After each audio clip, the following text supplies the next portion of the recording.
Hello, friends. This is Dave Hurwitz, executive editor at ClassicsToday.com, here with They Gave the Premiere and Made Recordings.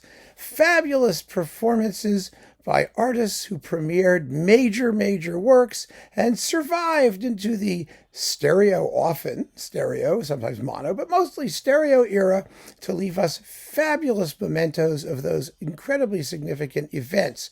If the art of recording ever mattered, this is one of the things it really did to, set a seal on its significance. There's a little bit too much alliteration there. I sound like a Wagnerian libretto. Well, okay, we'll deal with it. The work in question is Ives Symphony No. 4, and the artist is Leopold Stokowski. Yeah. Now, Stokowski was amazing. He was amazing in so many ways. First of all, he lived to be like a million. He lived to be in his 90s. He died in the 1970s. So he was around from like the dawn of time, right? And he conducted more premieres than just about anyone else who ever lived. People talk about all the wackadoo things he did with the romantic repertoire, reorchestrating and cutting and slicing and dicing and nipping and tucking and all of that stuff. And he did all of those things. But when it came to new works, which made up at least as much of his repertoire, nobody conducted more music, or I think a greater variety of music, and did more premieres than Stokowski. But when it came to these new things, he was so faithful, as often as not. Sometimes there's a not. If you heard his Havergal Brian, there's not a lot of faithfulness going on there, maybe.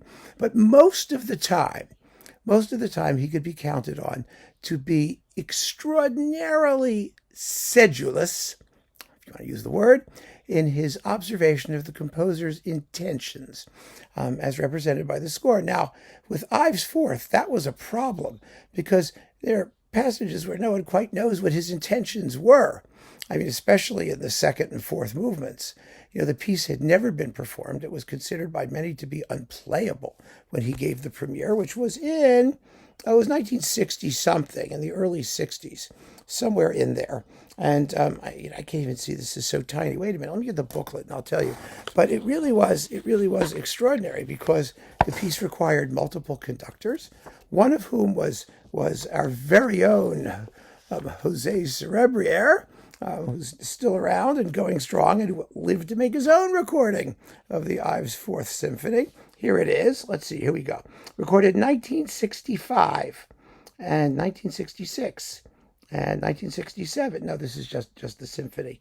Was 1965, April 29th and 30th, with the American Symphony Orchestra, and David Katz and Jose Cerebriere, associate conductors. All three of them in the second movement doing their own thing for the different ensembles, which are all playing simultaneously. It's kind of amazing, because when you consider Ives wrote it, he wrote it something like, 1911, 1914, somewhere in there.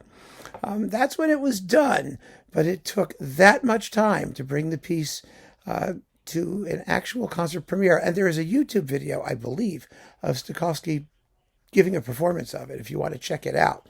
Really, it's still an extraordinary performance. The thing that's so cool about this performance is that it's still the reference recording. There have been quite a few performances of the Fourth Symphony since. It's come out in several editions. There have been versions made for single conductors to be able to get away with it. I've seen it. Kent Nagano used to do it, and I saw him do it. It's kind of fascinating to watch him, give traffic cop signals when you conduct it, because you have to have one hand in one rhythm and one in another, and you do sort of do this and this, and and somehow maybe they follow it. The truth is, if they don't follow it, sometimes that's even better when it comes to Ives' crazy sections. But here it is. It still has held up. It's held up magnificently well. And I think the reason it does has nothing to do with the complexity of the work. It has to do with the fact that at the end of the day, the piece is a transcendental, cosmic phantasmagoria. And at the very end of the last movement, first of all, there's that gorgeous fugue in the third movement, which has an organ and all that. That's like it sounds like a Stokowski Bach transcription. So he was fine with that. The crazy second movement, you just let it rip, which he does. But that fourth movement with the marching percussion behind it that goes through the entire movement, and then it builds up to that huge dissonant climax, and then all of a sudden it just resolves with the chorus coming back in, the wordless chorus, humming or eyeing, doing an ah on a hymn tune with the glittery bells and piano and sounds all giving a shimmer to the whole thing. Oh, that's Stokowski. He was so in his element with that music. No one has ever brought out the glitter, the glitter and the sensuous, cosmic, I don't know what you'd call it, transcendental nirvana of the conclusion of Ives' Fourth Symphony as Stokowski did. And it was wonderfully well recorded. I mean, everything about this performance went right. It's absolutely spectacular and such an amazing tribute to Stokowski, the conductor. So yeah, great stuff. Absolutely great stuff and a fabulous performance. And he did the premiere and made the recording around the same time. And we are lucky to have it. So keep on listening, friends. Thanks for joining me. Take care.